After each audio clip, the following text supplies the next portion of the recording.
Mindset একটা psychology. আপনি কিভাবে দেখছেন নিজেকে, কিভাবে ভাবছেন নিজেকে, আপনি জীবনে সফল বা ব্যর্থ কি হবেন, সবটাই আপনার উপর নির্ভর করে। আপনার মনের বিকাশ, আপনার মানসিকতা আপনাকে বুঝতে হবে। যে কোনো মানুষের তার মানসিকতা কীরকম, তার ভাবনা চিন্তা, তার আত্মবিশ্বাস বা তার মনোভাব সবই কিন্তু তার জীবনকে প্রভাবিত করে। নমস্কার, রিয়ালাইজেশন চ্যানেলে সবাইকে অভিনন্দন। আশা করি সবাই ভালো আছেন। আজকে ভিডিওটা স্কিপ না করে প্লিজ একটু দেখবেন।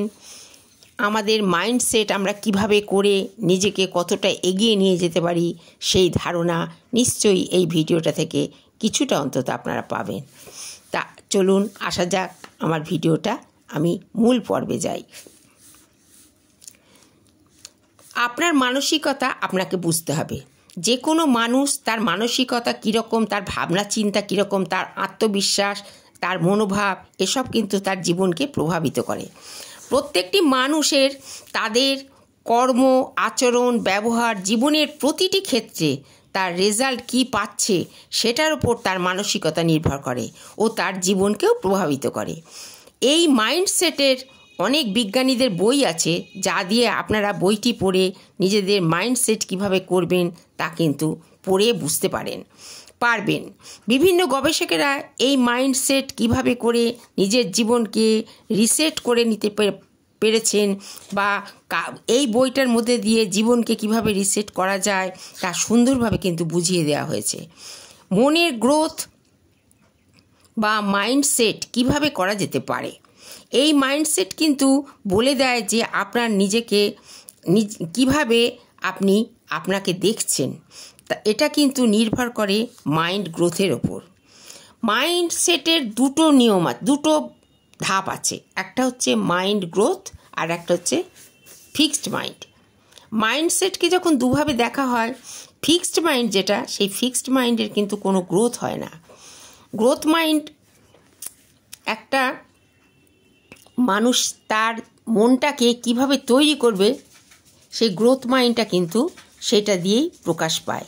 কিন্তু ফিক্সড মাইন্ড কীরকম, সেটা হচ্ছে আপনি আপনি নিয়ে চলছেন সেটা নিয়েই চলছেন। আপনার পিছিয়ে পড়ার একটা অভ্যাস, নিজেকে দোষারোপ করা, নিজের ভাগ্যকে দোষ দেয়া, নিজেকে ব্যর্থ, যা সফল কিভাবে হবেন সেটা আপনার মানসিকতায় কিছুই নেই। বলবে আপনার আত্মবিশ্বাস কতখানি, সেটাই মাইন্ডসেট। কিন্তু ফিক্সড মাইন্ডসেট যারা এরকম কিছু নিয়ে ভাবনা করে না, তারা যেটা নিয়ে পায়, যেটা নিয়ে থাকে, বদ্ধমূল ধারণা নিয়ে থাকে যে এগুলোকে আর পরিবর্তন করা যায় না, আমার ভিতর যা আছে তাই আমার প্রতিভা, বুদ্ধি, এগুলো যা আছে সেগুলো একই থাকবে, এগুলোকে আর কিচ্ছু করা যাবে না। এদের ধারণা হচ্ছে ফিক্সড মাইন্ড যাদের। এদের ধারণা অদ্ভুত, নিজের মাইন্ডকে ফিক্সড করে রাখে। শুধু তাই নয়, এরা ভাবে যে যারা মেধাবী তারাই সব কিছু করতে পারে আর তারাই সফল হয়, ফলে নতুন কিছু করার কথা তারা ভাবতেও পারে না। আর এই ধরনের মানুষগুলো তাদের একটাই হচ্ছে ভয়, না করা কিছু, নতুন করে ভাববো না বাবা, যেটুকু আছে সেটুকুই হয়তো হারিয়ে যাবে। একবার ব্যর্থ হলে তাদের আর কিছু করতে এগোতে পারবে না, এই ধরনের একটা ভাবনা তাদের মনের মধ্যে থেকে যায়। এরা হচ্ছে ফিক্সড মাইন্ড। তাদের ভাবনা, ধ্যান ধারণা তাদেরকে পিছিয়ে দেয়। মনের ভয়, লোকে কিভাবে এইসব চিন্তা নিয়ে আর এগোবার কথা ভাবতেও তারা পারে না। এই যে ফিক্সড মাইন্ড, সেই মানুষগুলো তাদের কোনো নিজস্ব ইচ্ছা থাকে না, অন্যদের ইচ্ছাগুলোকে বেশি প্রাধান্য দিয়ে থাকে আর এগিয়ে যেতেও পারে না, আর তাহলে সেই জন্যেই তারা ব্যর্থ হয়। কিন্তু অন্যদিকে গ্রোথ মাইন্ড দেখুন, গ্রোথ মাইন্ড মানুষগুলো, এদের চিন্তা সম্পূর্ণ বিপরীত। তারা জানে পরিশ্রম, নানা রকম অধ্যবসায়, ধৈর্য, এগুলো দিয়ে নিজেকে এগিয়ে নিয়ে যেতে হবে। তারা অন্যের কথার কোনো তোয়াক্কাই করে না। এরা মনে করে অনেক কিছু শেখা যায় আর নিজের দক্ষতার প্রমাণ করা যায়। এরা ব্যর্থ হওয়া, ঝুঁকি নেওয়া, এসবের ভয় ওরা একদম পায় না। ব্যর্থ হলে হাল ছাড়ে না, আর ব্যর্থ কেন হয়েছে সেটা খুঁজে নিয়ে নতুনভাবে নিজেকে আবার প্রকাশ করতে সক্ষম হয় আর সফলও হয়। এরা সেই সব মানুষদের সঙ্গে ওঠা বসা করে যাদের থেকে কিছু তারা শিখতে পারে। গ্রোথ মাইন্ড মানুষেরা কখনো কারো ভালো দেখে হিংসা করে না, বরং কি করে ভালো হলো সেটা খুঁজে নিজেকে অনুপ্রাণিত করবার চেষ্টা করে, নিজের মাইন্ড গ্রোথকে আরও বাড়ায়।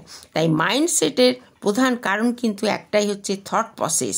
কিছু করার আগে নিজের মাইন্ড সেট করুন, মাইন্ড সেট করে তবেই নিজেকে কিছু করবেন বলে ভাবুন। কখনো ফিক্সড মাইন্ড রাখবেন না।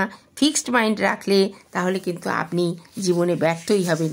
তাই নিজের জীবনকে যদি সফল করতে চান তাহলে কিন্তু গ্রোথ মাইন্ডটাই আপনার রাখতে হবে, এবং নিজেকে কিভাবে আরও গ্রোথ করা যায়, কিভাবে নিজেকে অনুপ্রাণিত করা যায় সেই সবগুলো ভাবতে হবে। আগামী পর্বে আমি এটা নিয়ে আবার আরও কিছু বলবো। আজকে ভালো লাগলে সাবস্ক্রাইব করবেন। Thank you.